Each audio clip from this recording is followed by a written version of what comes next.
out with the crowd. Buy me some peanuts and Cracker Jack. I don't care if I... Sandy into his windup. Here's the pitch. Swung on and missed a perfect play. High fly ball into right field. She is gone. In a year that has been so improbable, the impossible has happened. Fernando Valenzuela has pitched a no-hitter. Frankie Kershaw pitches a no-hitter. It is gone. It is a walk-off home run for Justin Turner. It's over. Muncy, a walk-off home run. This is way back. Walk 'em off. Chris Taylor. Buy me some peanuts and Cracker Jack. I don't care if I never get back. The Dodgers have a major problem at third base. How will they fix it? We have 5 players they could trade for. We're going to explore some internal options. We have a big Dodgers injury update and a Dodgers-Phillies series preview. All that more coming up next on Dodgers Dugout Live. It's time for Dodger baseball. Welcome to Dodger Stadium. Dodgers win. This is the golden age of Dodger baseball. Grand slam. It's a double for Freddie. They're going to make big signings. They're going to make impact trades. This is the most anticipated season in Dodgers history. Dodgers have won it all in 2020. Think blue, bleed blue, and I'm out. What is up, Dodgers Nation? Welcome to another episode of Dodgers Dugout Live. Everything you need to know about your boys in blue in less than an hour. My name is Doug McKain. You can follow me on X and Instagram at DMac_LA. If you haven't yet, be sure to subscribe to the #1 Dodgers YouTube channel for the latest Dodgers news, rumors, hype videos. Anything Dodger baseball related, you're going to find it right here. So be sure to hit that subscribe button, hit that notification bell, hit that like button, and make sure you comment Go Tawny down below so you're eligible for our next big giveaway, the Dodgers Road Gray Shohei Ohtani jersey at 95K. Working on another giveaway before then, but definitely comment down below. So definitely go ahead and do just that. Of course, every episode of Dodgers Dugout Live starts with our Dodgers Nation, Dodgers Dugout Live poll question of the show. And I asked you guys over on the X, what do you think the Dodgers should do to address the problem at third base? And right now, 27% of you say patiently wait for Max Muncy, 26% of you say internal options, and 47% of you, the vast majority here, say trade for a third baseman. So we're going to dive into that topic. But first, this episode of Dodgers Dugout Live is brought to you by our friends over at Bet Online. Bet Online is your #1 source for all sports betting needs this season, from baseball, golf, soccer, right to all the fights, to the UFC, to MMA, to boxing, every stat, every matchup, and even live odds and spreads while the games are being played. When the game's over, head over to their online casino and get in on a game of blackjack or poker, or unwind with one of their 150 slot games. Head to the website today to get in on the action. Use promo code BLEAV, BLEAV, for your 50% off welcome bonus on your first deposit. Bet Online, the game starts here. And of course, this is a live show, and we're always looking for your fire takes. We're looking for your best comments. If we see a fire take, you're going to see one of these. If you bring a comment of the show, you're going to see one of these. You win. Something a little sus, out of pocket, you're going to get one of these. Bruh. And of course, got the Let's Go Dodgers. And I got my super producer, Mr. Antonio, Tony Taters. He's always rocking with us, looking for your comments. He'll feature them on the screen as well as the super chat. So you want to be featured on the screen. So comment away when all your takes on all things Dodger baseball. We got Avery Scanian. He's checking in. D-Mac the GOAT. We got a lot of to-go Tani from Avery, from Ray Soto, Ron Fig, D-Mac Rose. What up, Ron Fig over there? When's your next homer, Will? That's from Fernando Santa Maria. And I like that one. Hopefully tonight. No internal options acquisitions. That's from BC. So we're going to dive into that topic here in just a second. Of course, Jonathan says Lance Lynn just gave up another home run. It's a finish for sure. Gotani, D-Mac the Gotani from Brendan Flowers. Brendan Follows also said he left his wife just to go watch the show with D-Mac. So, hey, man, I don't know if you're being serious, but I appreciate all the views and all the engagement. Of course, we got Young Lotto always rocking with us here. Mr. Noel Sanchez. Noel Sanchez, if you guys see all the fire that we bring on Instagram, it is this guy, okay? Like a lights out reliever. Lights out relievers, they put out fires, he starts them, and it's on social media, on Instagram, on X, on TikTok. So give him a follow, Noise by Noel. We'll be checking in with them in a moment here. But first, the biggest story in Dodger baseball. We're going to get into that next here on The Leadoff.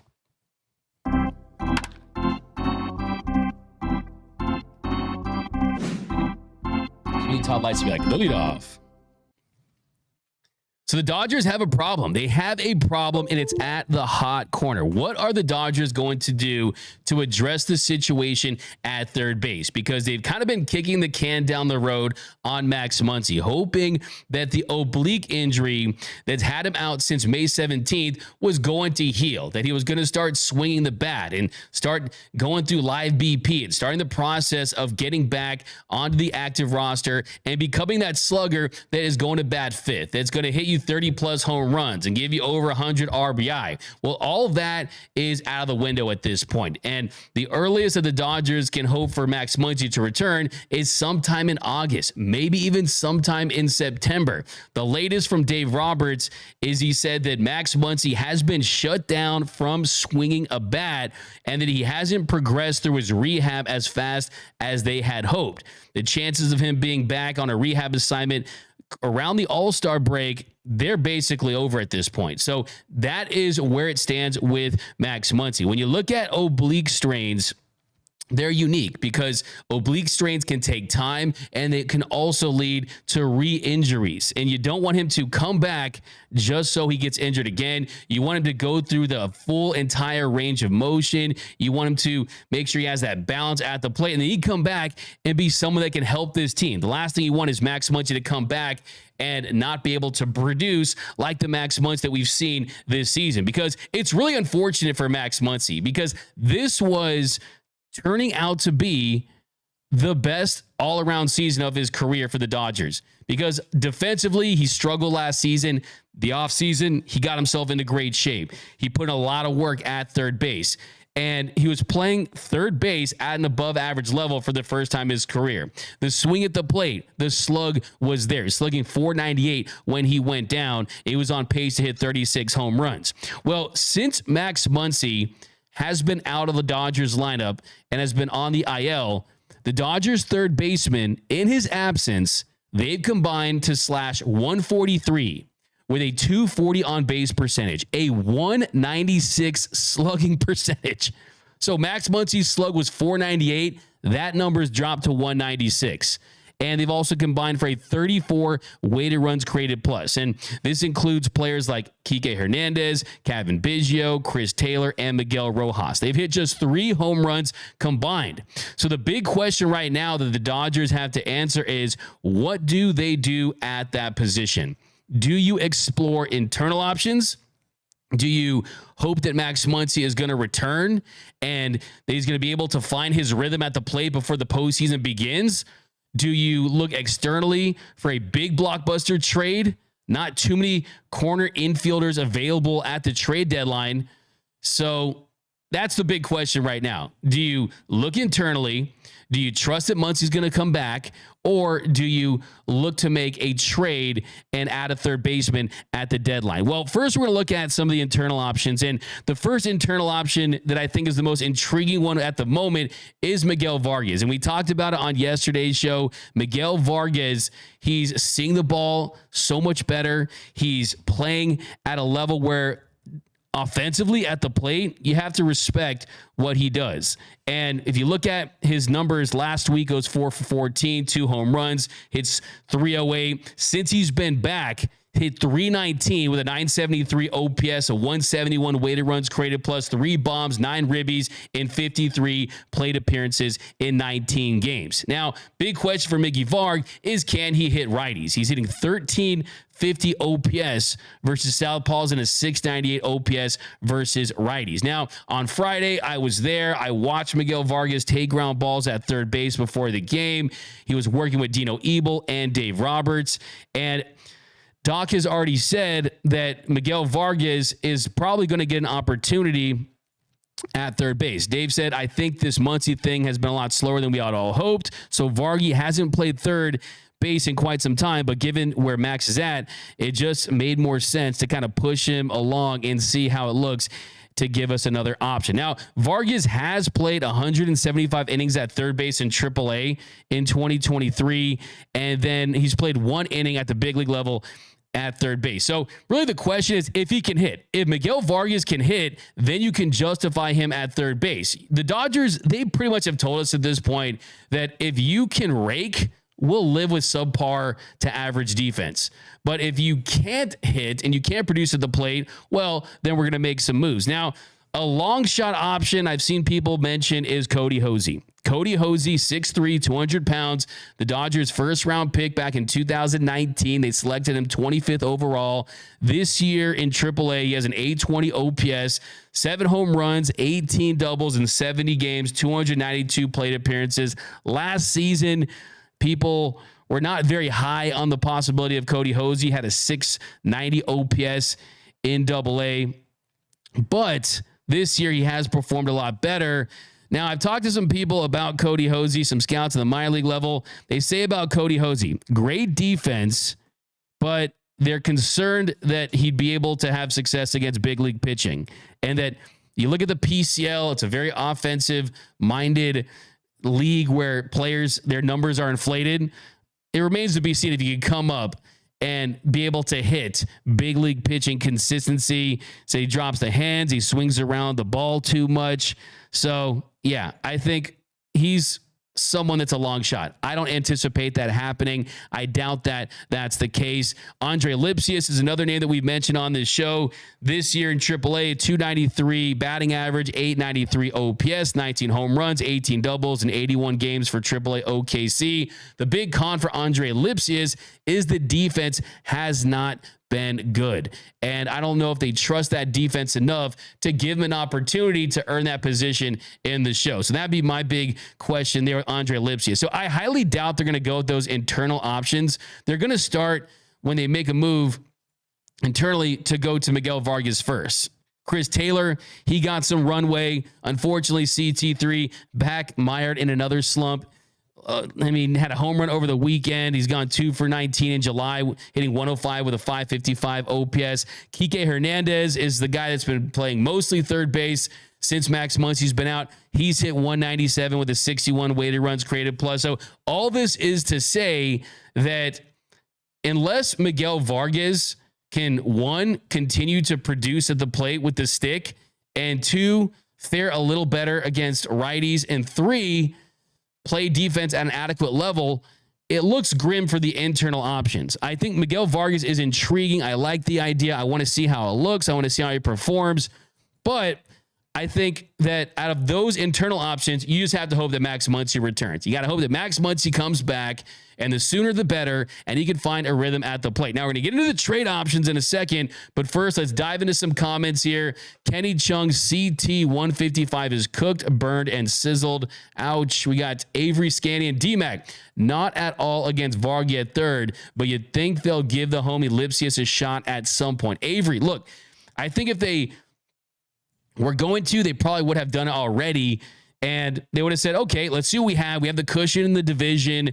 The trade deadline's looming. Let's see if he can be additive. And if not, we're just going to DFA this guy. So there's got to be something that's an issue with him. I think it's the defense, and probably they just don't think that he's going to be able to rake at this level against big league pitching. Kelly Oshiro, D-Mac, you said you watched Vargas at third. What'd you think? I thought, look, he can probably get it done if he continues to put in work and he gets big league experience. I mean, you've seen him play left field at an improved level. And I think with Miguel Vargas, it's just about reps and experience and confidence, quite frankly, because Miguel Vargas is an athletic player.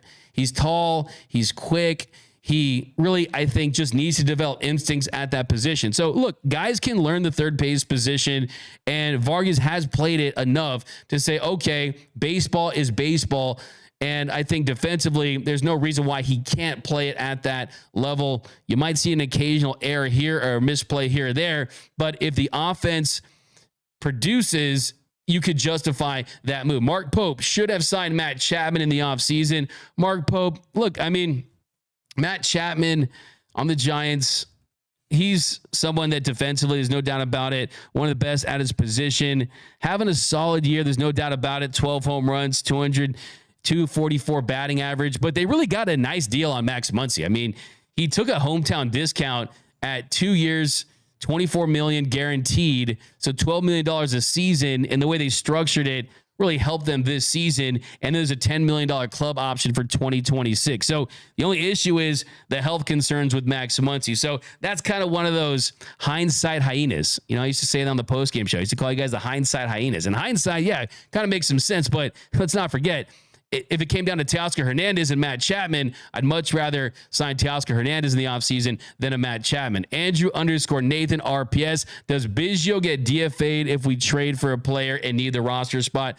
The truth of the matter is with Biggio, he's as expendable as any player on the 26-man roster. He's not going to be a part of this Dodgers team as far as their active roster in the future. Just hasn't not put together quality at bats. Even the defense at third hasn't been good either. So that's definitely not something even worth worrying about. He's hitting 194 this season. With the Dodgers, though, hitting 176 in 34 at bats in 15 games. So Kevin Biggio, like I said, I don't want to say anything that is not nice about a player because all these guys at the big league level have accomplished a lot. There's no doubt about that.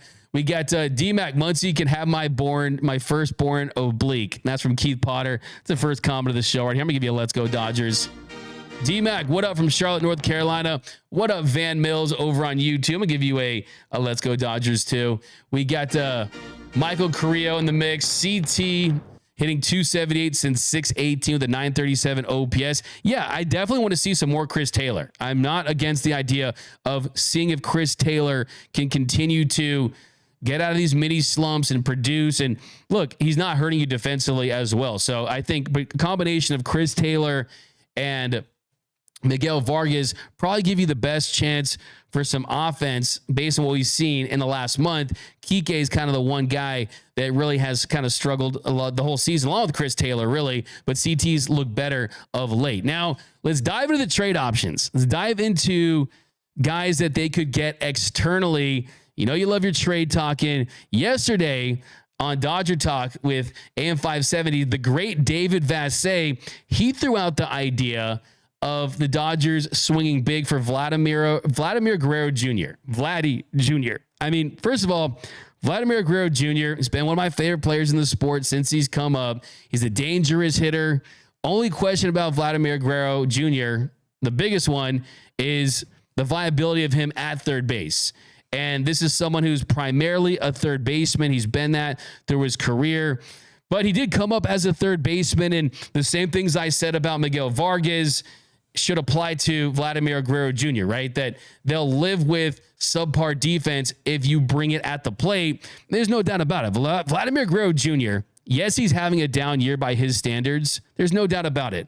But he's someone that if you look at the expected numbers, they'll tell you that those don't match up with his overall production. I mean, he's in the 95th percentile in the expected WOBA, 96th percentile in expected batting average, 93rd percentile in expected slug. I mean, look at the barrel percentage at 12.7%. That's in the 86th percentile. Hard hit percentage in the 98th percentile. So when you look at his batted ball statistics, Vladimir Guerrero Jr. is definitely someone that is an impact bat. There's no question about that. If you look at his overall numbers on the year, has a 138 weighted runs created plus, hitting 295, has 13 home runs. So whereas Bo Bichette has basically struggled the entire year, Vlad got off to a slow start, but has really picked it up. And if They went out there and acquired him. I don't think there's any Dodgers fan that would be upset about it. I'm just really wondering if the Toronto Blue Jays would truly make that deal for the Dodgers. We got a super chat here, a super chat from our good friend Whack'em Sticks. Whack'em Sticks is trying to pay the whole CBT pill for the Dodgers. Going to give you a comment of the show. Whack'em Sticks. Gavin Lux needs to turn his offense around quickly. If he gets optioned or traded, I don't know what I'll do if D-Max retires the Gavin Lux bruh meme. It makes me laugh every single time. What game was that from? I believe it was a game where Albert Pujols hit a home run, if I'm not mistaken. I'm almost positive that was a game where he was making that face back when the DH, the designated hugger, Mr. Albert Pujols, was in LA. So, yeah, look, I'm not saying I'm all in on the idea of Vladimir Guerrero Jr. or that it's something that's going to happen or anything like that, but it's definitely a big monster name that if he became available and you put him with the Dodgers, that you would have to feel like, okay, this is an all-in move. It's a move where he could help you this year and then next year because he's under one more year of team control. Makes you wonder what they would do with Max Muncy, of course, because Max Muncy, I think right now with the restriction on the shift, doesn't really have the range to play second base. And I think that's ultimately where Mookie is going to obviously play because you want to reduce the wear and tear of him being right. So I think it's highly unlikely, but it would be awesome. And I would love to see him in Dodger blue. Now, a more realistic trade candidate that's an above average bat is Isaac Paredes. Now, Paredes, you might have noticed him from WBC, playing for Team Mexico.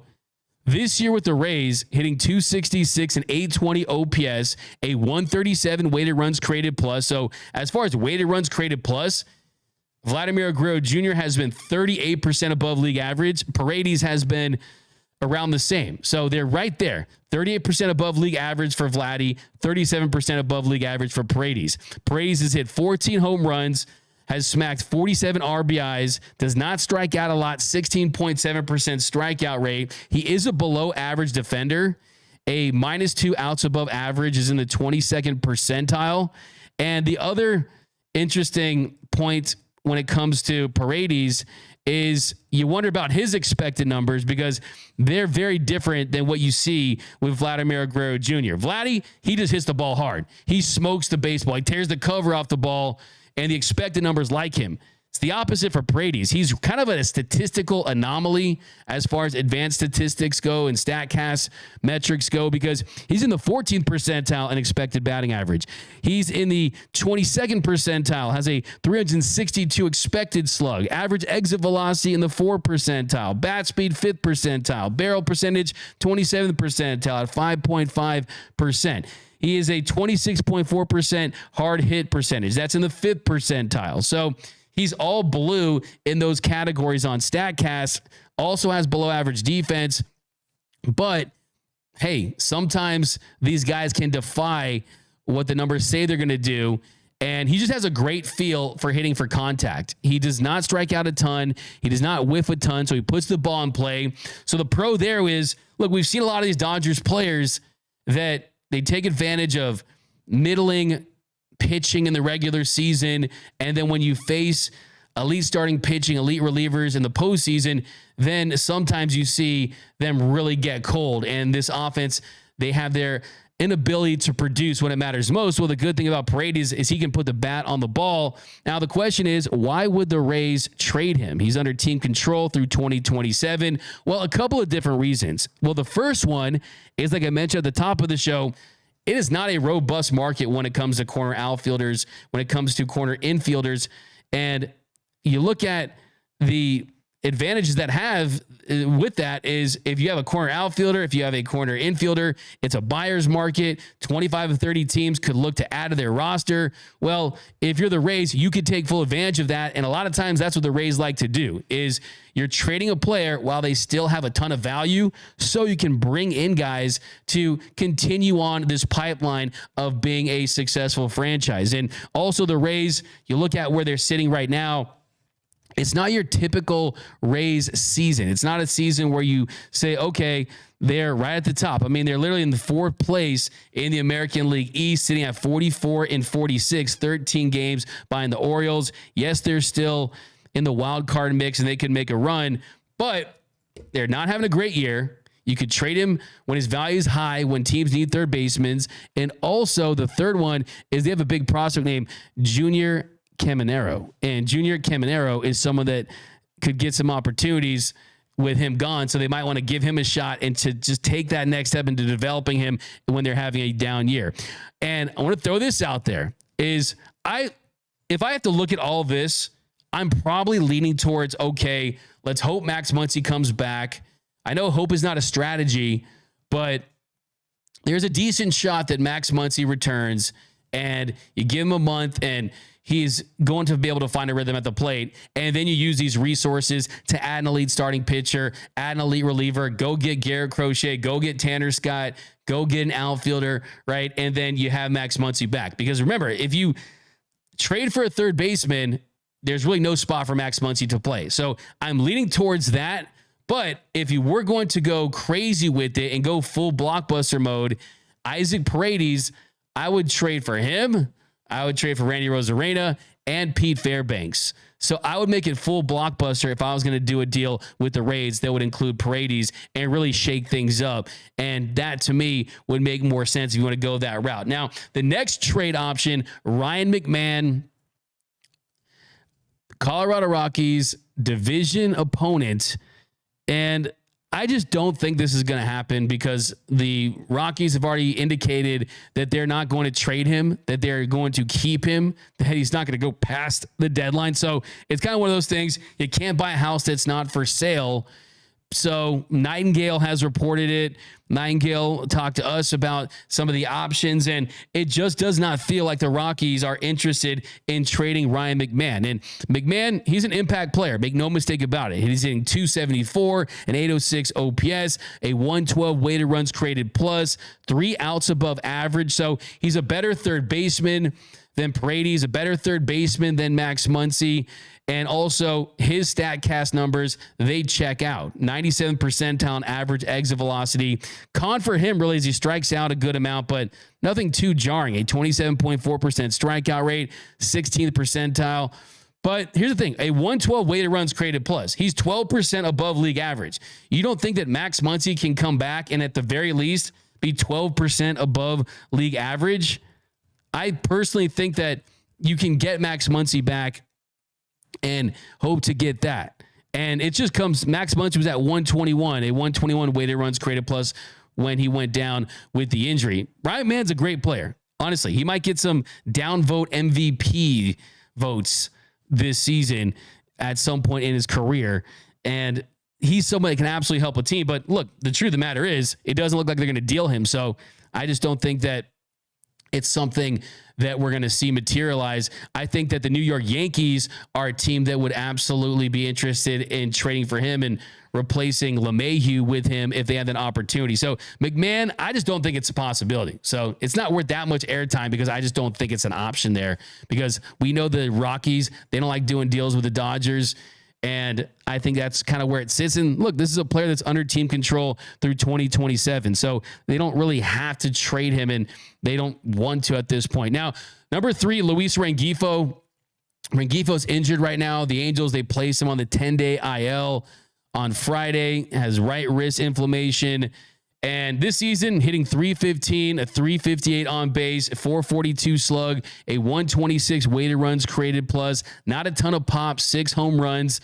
It's also a situation where do the Angels really want to shake hands with the enemy and help the Dodgers in any way? Because he's under multiple years of team control. He's not just a rental. But Rengifo, if he was an option, I would love Rengifo. I mean, a 126 WRC plus, I would love to see him in Dodger blue. Now, one of the names that I always get from you guys is Nolan Arenado. So, you know what? I got to give the people they want.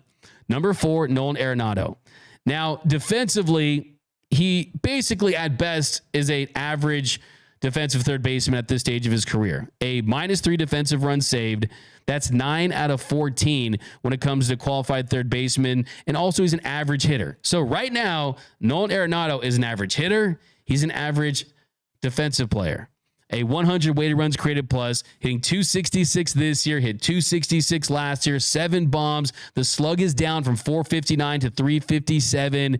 Great is anything above 550. Average is around 435. So I think when it comes to Nolan Arenado, the fact that you are going to have to owe him $60+ million for the next couple of seasons guaranteed because he has a no trade clause, and then he's still under contract for the year following that if you truly believe, here's the one thing I'll say about Nolan Arenado. If the Cardinals were sellers, so don't think they're going to be necessarily, and Nolan Arenado was willing to accept a trade to the Dodgers, if the Dodgers truly said that they saw something in him that they could fix, I'd be okay with it. I wouldn't love it, but he's one guy that I think you could say, man, maybe a change of scenery coming home, you could get the most out of him and see if he could slug again. Then Alex Bregman. So Alex Bregman, 2 words, hell no. I mean, look, I just don't, this is wasted airtime. I've heard other people mention Alex Bregman. This is wasted airtime because 1, I don't think the Dodgers would trade for him. And 2, I don't think that the Astros are going to deal. I don't think that's a franchise that likes to sell. They like to buy. They like to compete for championships. And they're 2 games back in the American League West. And then one of the reasons why is because of Alex Bregman's play of late. So he's a cornerstone of that franchise. He's a legend, essentially, at this point in that franchise. And look, I always say when it comes to my fantasy baseball team, everyone is available at the right price, right? So, yeah, at the right price, I'm sure the Astros would trade him. It's thanks for the memories, man. Thank you. We need to replenish the starting rotation at some point. But they're not going to trade him. So I don't like to spend too much time on these players that I don't think that there's any chance they're going to be moved.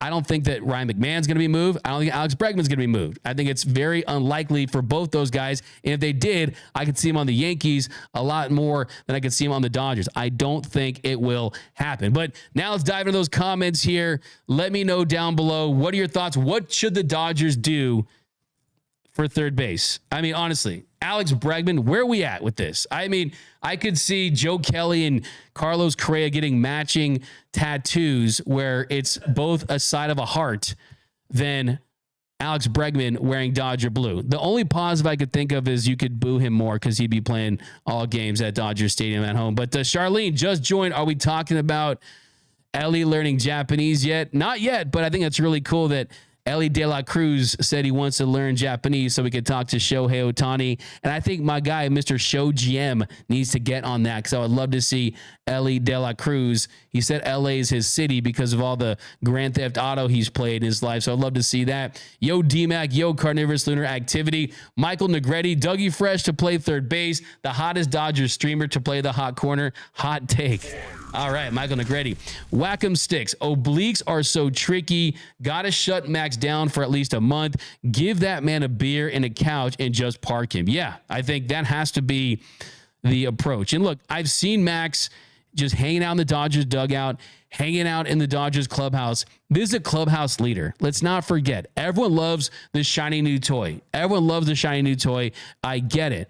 But let's say Yoshinobu Yamamoto hadn't gotten injured and he was lights out. Let's say Bobby Miller didn't take a step back and he was lights out and you didn't have any issues with Glass now, maybe hitting some deep innings counts already. Maybe you say, okay, starting pitching is less of a need, or outfielder is less of a need. Maybe you just throw all your eggs in the third base basket because you're just looking to go all in and do whatever it takes to win this season. Maybe I could see being more aggressive at that position.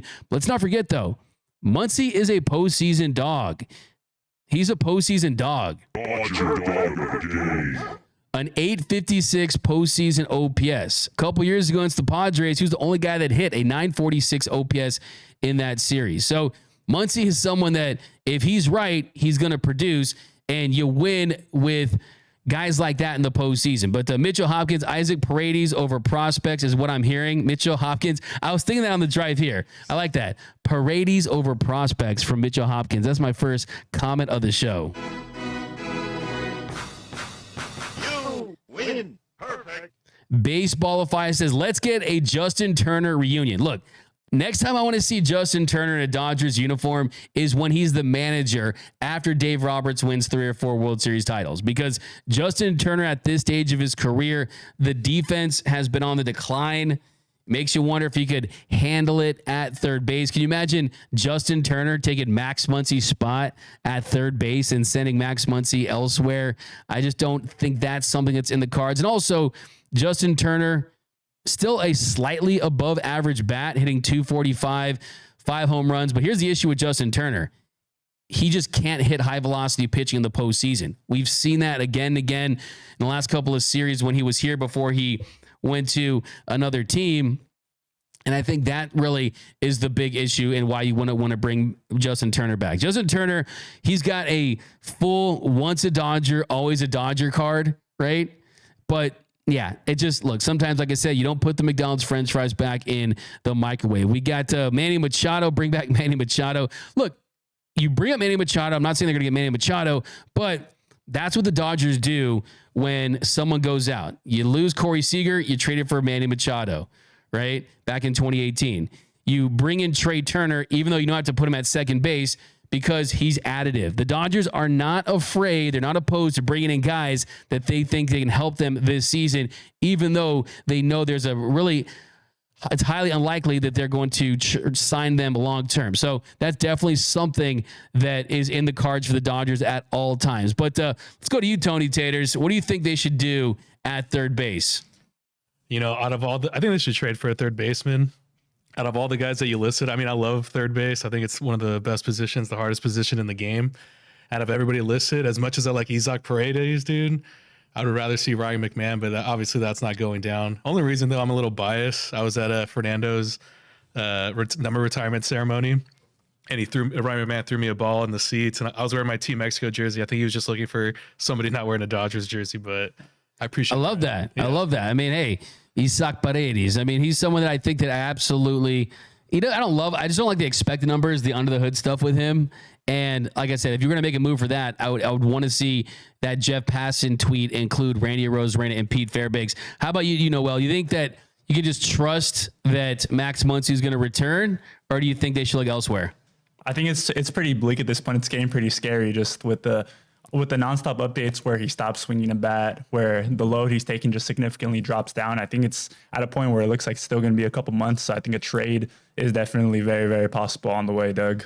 Yeah, I mean, look, you bring up a good point, and those are all fire takes, but you bring up a good point in that, look, it's getting scary. It's getting late because it's only May. No, it's only June. It's only July. It's only August. And then it's all of a sudden October, and you have a third base group that's slashing 143 and the slug is down and the on base is down. So yeah, it's definitely worth mentioning, but I do think this organization, unless there's that perfect fit out there that's going to include other players, I just don't think they're going to go that way. But the Ice Kings, the super chat says, come on, D-Mac, why do you leave Anthony Rendon off this list? Your boy already can't be against this trade. Oh my goodness.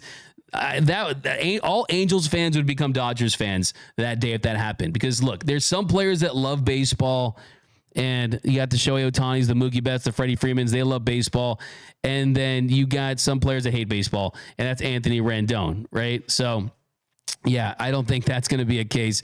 Anthony Rendon, I can imagine being in that clubhouse trying to ask him a question. He looks at me and says, no habla inglés. And then I'll try to answer in Spanish because, yeah, I know how he gets down.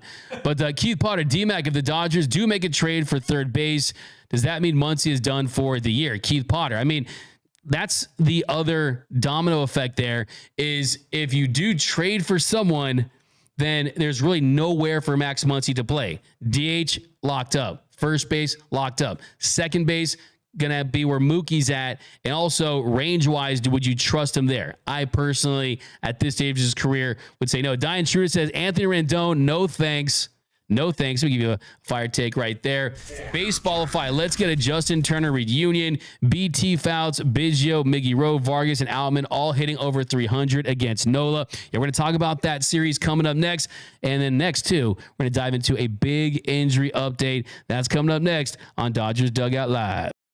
What up, Dodgers Nation? D-Mac here. I'm here to remind you that if you have not yet, be sure to subscribe to the #1 Dodgers YouTube channel for all latest Dodgers news, rumors, hype videos, interviews, breakdowns, live streams, and more all year long. Hit that subscribe button, hit that notification bell, and if you really want to help the channel out, smash that like button. Also, you will not be eligible for any of our giveaways unless you are subscribed to the channel. So all you need to do to be eligible for all of our giveaways is just make sure that you are subscribed. We just gave away a brand new authentic Mookie Betts jersey valued at over $350. And we got tons of giveaways coming this offseason. So be sure to be subscribed so you are eligible to win. And as always, think blue, bleed blue, and please subscribe. And welcome back to Dodgers Dugout Live. Let's dive back in the comments section. Baseballify says, I'm just saying Miguel Vargas' reaction to Jason Hayward's home run in that inning when we hit 4 home runs in the first inning would be a perfect fit for the bruh. I think that would be the move. Possibly. SC, let Vargas have a chance at third before they make a move. I think that's the direction they're heading. I think you hit that one right on the nail right there. Juan Arena says, since we got Biggio, bring back a belt. Wow. We got, says, since we got Biggio, bring back a Beltre, Ventura, or say offspring, Rock Arenas stuck in the Monterey Bay. Yeah, good times there. But also want to say that this episode of Dodgers Dugout Live is brought to you by our friends over at Autograph. Autograph is an amazing app where real fans get unreal rewards by bringing the best content for the Dodgers into one place. Autograph is the first app that can recognize and reward fans, turning their passion into access and experiences. Get all your Dodgers content in one place. Read articles, listen to podcasts, get ranked, and level up so you can win unique experiences to meet Dodgers stars, signed jerseys, and so much more. Download Autograph now using the link in our bio and use code DNAutograph to start winning now. Let me know down below in the comment section if you get one autograph from one Dodger player, who would it be? We did this last time, but let me know down below. We got Deb. Can Will Smith or Trey Sweeney pick up a ground ball at third? Will Smith definitely has, but his job is currently to be the best catcher in baseball. So big injury update. Let's dive into it. Got some good news. Got some better news, got some okay news, but we're going to start with some good news on Clayton Edward Kershaw. So Kersh threw a 2-inning simulated game on Sunday in Los Angeles. Doc said it was good to see him throw 2 innings. We accomplished what we wanted to. And he said that the workout after went well and all things are heading in the right direction. Now, he's made 1 rehab start. We were there, Single A, Rancho Cucamonga. It was on June 19th. He went 3 innings, had 5 strikeouts, but was shut down after he experienced some lingering shoulder soreness and did have a little bit of a setback, but now he's back on track. He's now in line to get back into his rehab, and he's expected to make a rehab start this Saturday for AAA Oklahoma City, and the expectation is that he's going to go 3 innings in that outing, and he's going to need at least 2 more rehab starts before joining the Dodgers in the show and making his way off that 60-day IL. So definitely some positive steps in the right direction for Clayton Kershaw. Now the big key is just limiting the shoulder soreness, limiting any setbacks, and we're going to see him at some point after the All-Star break. Now, next one, this was a less positive update, and this is on Joe Kelly. Joe Kelly did not have his best appearance on Sunday against the Dodgers minor leaguers at Dodger Stadium. He did have 2 scoreless innings, and it was in his 2 first rehab appearances for Single A Rancho on Tuesday and Friday, but he tossed a simulated game on Sunday, and in that inning, Dave said that he wasn't sharp, that he hit 2 batters during that outing. So this is not them saying that they're going to pull him or they're going to set him back or anything like that, but definitely want to see him throw the ball a little better. And you want to hear some positive remarks from Dave Roberts. So we'll see what the next move is for Joe Kelly, but you're going to expect another rehab appearance, possibly more than one, before the Dodgers bring him back after the All-Star break. So Joe Kelly did not look sharp in that simulated inning. He did hit 2 batters. But hey, I will say this when it comes to Joe Kelly. This guy's 36 years old. This guy's pitched in the World Series. He's won World Series titles. Okay. So I don't think the adrenaline level, the focus level probably was where it's going to be when he's going to be back. Now, next one we got is Jason Hayward. Jason Hayward, this is a good one. He was placed on the 10-day IL, going up trying to save a home run a couple of days ago. But the good news is it's not what they feared. They feared that it could have been season ending, and Jason Hayward said after the game that when the adrenaline wore off that he was not feeling too good and he hadn't felt like that in his career. But he did undergo an MRI on his left knee last Friday, and it revealed that there was just a left knee bone bruise. And yes, he's on the IL, but the good news is that it's not supposed to be significant. He's not supposed to miss extended time. And this gives James Outman that opportunity. Gives Miguel Vargas an opportunity to get more at-bats. Next one, another positive one, Yoshinobu Yamamoto. So Yoshi is going to begin playing catch next week. This is according to Mike DiGiovanna of the Los Angeles Times. And this is definitely something you really want to hear, especially as we get to that trade deadline, especially when you think, okay, are we going to cash in on these prospects for a Crochet if a Scooble becomes available, a Jack Flaherty? Because if Yamamoto can get healthy and it looks good, he's someone that absolutely can be a lights out impact game 2 starter behind Tyler Glass now. He's been shut down from throwing since he was diagnosed with that right rotator cuff strain back on June 16th, but he will get back to his throwing program in the next couple of days. And the most important thing, he's not feeling any more pain in his shoulder. So now he's back on schedule to be back at some point in August. So that definitely is the best news. Yoshinobu Yamamoto, it looks like he's going to be back at some point in August, because that definitely changes the complexion of the Dodgers rotation. I definitely think that it's kind of one of those things where, yeah, for all these guys, I don't care if it's a 10-day IL, a 60-day IL, a shoulder, an arm. It's always kind of, I'll believe it when I see it sometimes, just because how many times we've gotten burned in the past. But it's definitely a good thing. Now, when it comes to relievers, not too much with Brusdar Graterol. Someone asked about Brusdar, and he was throwing a bullpen session in Arizona a couple of weeks ago, but we're definitely going to have to get some more updates on Brusdar Graterol, who has been dealing with a shoulder injury this entire season. And that's another massive, massive X factor for the Dodgers, because he had a 1.20 ERA last year. He had his best season as a reliever. If he comes back and looks anything like he did last year, he could absolutely have a huge impact on this team and affect what they do at the trade deadline. Keith Potter says, looks like my firstborn son's rotator cuff fix, Yoshi, LOL. Wow. Keith is just giving everything away. He's going to put his kidneys on Craigslist for World Series tickets. I mean, I don't know what you're up to, Keith Potter, but we appreciate you. Get Crochet from Stephen Clark. We got Ivy Strokin in the chat. You got Kelly's just practicing for Correa. That's the new comment of the show. That's from Cole over on YouTube. Kelly is just practicing for Correa, having hit those batters in that simulated game. Okay, so real quickly before we head out of here, a little preview. So first thing I want to say, yes, the Phillies and the Dodgers are the two best teams in the National League. The Phillies sitting at 58-32, Dodgers 55-36. They're the top two teams when it comes to run differential, 109 for Philly, a plus 104 for LA. But don't take too much from this series, okay? These teams aren't at full strength. Bryce Harper could be back.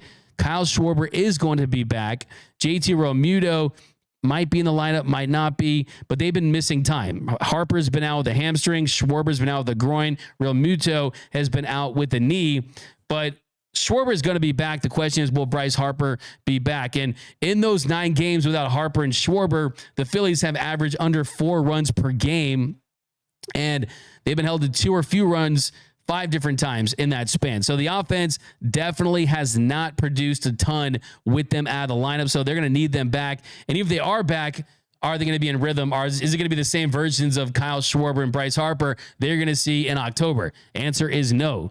So it's definitely a good measuring stick series, I think, for the young players. James Outman going up against Wheeler and Nola and some of these top rotation starters for the Phillies. I'm definitely curious to see how they fare, right? How will the offense fare against top-end Phillies starting pitching, that really is the number one thing I'm looking at in this series is how do you compete? How do the at-bats look? How does the success look as far as the slug and dealing with that raucous crowd in Philly in a series where you're going up against really the best team in the National League as far as the regular season goes. Now, the number one key for me from the Dodgers is starting pitching and the effectiveness of the starters in this series. You're going to get Miller, you're going to get Stone, possibly a bullpen game in the series finale. But if you look at the last 9 games for the Dodgers, they've allowed 7.22 runs per game. The ERA for the starting rotation is 8.31. And the worst part of it all is they're pitching less than 5 innings per start. They're going 4 1/3. So they're not going deep into games. They're giving up too many runs, and they're going up against an offense that could be getting their 2 top guys back in Schwarber and Bryce Harper. So that's definitely something that you don't want to see. We got to Harper is a beast, but F him. ATL exposed Philly. What's the number one thing you're looking for in this series, Mr. Tony Taters? I just want to see Bobby Miller have a great start. I think yesterday my prediction was he'll go 6+. The past couple starts that he had, it just sucks to see him be so discouraged, but I really hope he does well. Hopefully 6 innings plus, like I said, yeah. I like that. 6 innings plus for Bobby Miller. Bobby Ice. For Bobby Ice, who actually used to drive an ice cream truck during a summer at one point, which is pretty cool. Dodger Dog says Bobby Miller, 6 innings pitch and gets the dub. I like that. We got go Tani, done, go Bobby. Miller will be lucky to finish 3 innings. The Philly Fanatic, I will say, is the best mascot in baseball. Tommy Lasorda absolutely is in his nightmares daily. There's no doubt about that. But as far as Bryce Harper, are you guys big Bryce Harper guys? Where's Bryce Harper on the swag level? No, I know he's someone that I could see you being like a Bryce Harper guy. Am I crazy? Call me crazy. He's pretty up there. He got that swag. He comes to play. Came back from some injuries pretty well. He's a star, man. He has that it factor, I would say, for sure. It factor for days. Absolutely is someone who has come up big in the postseason, which is something you love to see. But yeah, there's definitely that. I mean, I don't think that there's any way that he's not going to have an impact if he's in there. The question is if he plays. It's kind of I would love to see Ohtani and him, right? The 2 top MVP candidates in that one. We got who else we got? Miller, 7 innings. We got Tom Stevens. How many players have played for the Dodgers and the Phillies? Ooh, that's a good one. That's a good one. Chase Utley, Chan-Ho Park, Jason Worth, Neftali Feliz, Jim Thome, Craig Kimbrell, Noah Syndergaard, Carlos Ruiz, Ryan Madsen, Juan Pierre, Luis Avilan. Who else can we get? AJ Ellis. Man, who else? 30 right there you just got. Anyone else got any? Trey Turner. Trey Turner. The most obvious one. Chad Billingsley, Joe Blanton, Nick Punto. Joe Blanton. I haven't heard that name in a while. Jimmy Rollins. Shane Victorino. Oh, that's a good one. I love that. So knowledgeable. You gotta love it. Corey Knable. Corey Knable. Craig Kimbrell. I think I said Craig Kimbrell. I think I might have. Man, anyone else? Tony Gwynn Jr. Oh, legend. I mean, that's all I got right now. That's pretty good. Oh, we'll go way back. Casey Stengel. Oh, man, I bet you Casey Stengel didn't think he was going to get called out on this show. We got Kimbrel Valenzuela, Darren Dreiford. Valenzuela for sure. Fernando Valenzuela. There you go, Steve Clark. Steve Clark for sure. But Jimmy Rollins is awesome. But that is going to do it for this episode of Dodgers Dugout Live. I think this series, Will Ferrell, I like that. Will Ferrell for sure. Let's Diane Schroeder says, ain't that the truth for sure? Casey Blake from Trump. We got Trey Turner. Yeah. Trey Turner. I don't care how many you know what the slide, that buttery slide is, it was in Philly. That buttery slide was in Philly. I put that on Dodgers Dugout Twitter. It's my all-time Dodgers Dugout Twitter post. For something we got like 5 million views on that thing, which is pretty good times. But smooth slide never gets old. Never gets old. Tupac. Someone said Tupac. Okay. Favorite Tupac song, Noel? Oh, on the spot. Huh? All right, Favorite we'll go back. We'll get Tupac Antonio. Go back to you. There's a lot of them. We'll give you some time. Yeah. Oh man, dude, I used to bump Tupac at College of the Canes in my 2001 convertible Mustang, and I always bump "I Ain't Mad at You." That's my favorite. Yeah, that's my favorite for sure. yeah. Well, I ain't mad at you. Yeah. I hope your wife knows she got to play it for life, and that's no BSing. That's from that song. Love you, girl. There you go. How about Noel? I mean, hit him up. Hit him up. Hit him up. Wow, there's a lot of cuss words in that. I listen to the censored. You listen to you better hit him up. Troublesome 96. I mean, to live and die in LA. I mean, there's too many. Brenda's Dear Mama. Brandon's got a baby, but she's barely got a brain. To live and die in LA. But yeah, that's another show. But thanks again, guys. Appreciate you rocking with us as always. The #1 Dodgers show here on YouTube, Dodgers Dugout Live. My name is Doug McKain. You can follow me on X and Instagram at DMac_LA. Mitchell Hopkins says my wife wants a DMac signed ball. We'll get that to you for sure. Only God Can Judge Me is your favorite Hail Mary. Shout out to Adrian Salazar. But thanks again, guys. Bumping California Love. Turn the Lights Out is all time from Steve Clark. Scandalous is a banger too. Nate Dogg on the hook for that one for sure. But that's going to do it, guys. Yeah, I told you guys, I don't have any tattoos. But if I was going to get one tattoo, how Tupac had the Thug Life on his abs, I wanted to get Doug Life. That's fire. Doug Life. But in the old, how sick would that be? But I just was never able to get that 6-pack I needed to make it look cool. But that's going to do it, guys. Thank you as always. Comment Go Tawny down below and make sure you're eligible by being subscribed and have those notifications on. Thanks again, guys, as always. And remember, nothing brings us together quite like Dodger baseball. And until next time, think blue, bleed blue.